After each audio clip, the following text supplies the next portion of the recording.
So the topic of this video is to go quickly through some of the key points from the sustainability answers that have been added into some of the CR mocks for 2024. As you may be aware, ICAW have added a lot of content this year into the workbooks on sustainability. To say a lot is probably a bit of an understatement, but they've also tweaked some of the mocks so that we could see how this might be tested. So that's what we're going to do, is quickly summarize those answers for you. Before we go any further, if you want to get hold of the mock files, these are available in the Profit Room, which is our free student learning community. And we've put the web link there. It's our learning platform, learn.paradigmshift.training. So if you want, you might want to download those before you watch the rest of the video. So let's start with the mock called Crocus. Still no idea why they're named after flowers. Doesn't make them that much more exciting. But anyway, there we are. So a few things that came up in this answer. So there's the new standard, IFRS S2, and there's a little bit in there. What's the point of this? It's there to disclose climate-related risks and opportunities to the users of the financial statement. So it's very specifically, for climate-related risks. That's not something really mentioned by many other standards.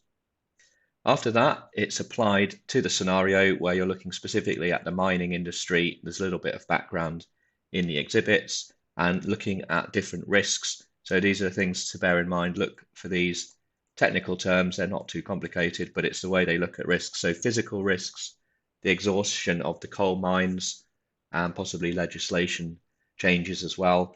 But another type of climate risk that you might need to mention, transition risks. So coal becoming less popular as we transition away from fossil fuels, basically. So I should have put in, those are risks, and we'd always expect you to have to look at risks there, but it's mentioned. I think the final key bit in the answer is think about opportunities as well. So for this business, again, as with everything in your answers, you need to apply it to the scenario. But this business potentially could support some other cleaner industries or use its machines in different purposes. That's what is identified as opportunities relating to climate change. So don't just look at the negative side. That's what most people will do. The other example is we have Lotus 2024. I think it's still the flower, not the car, but anyway, no marks for that. So this was question 3. I should have said the Crocus one was question 1.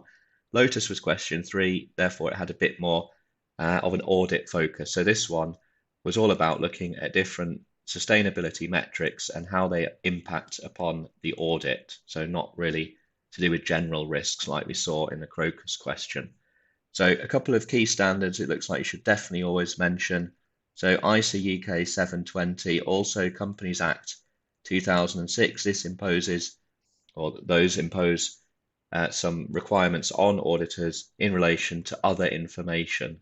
And in this scenario, I think it was the strategic report that they had to review those metrics.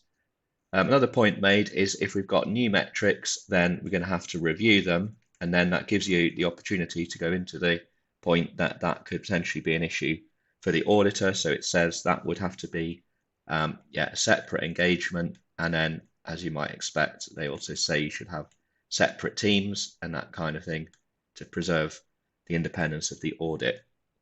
Another thing mentioned in there, you'll need to have access to the systems. They'll need to be decent systems as well to do this checking work.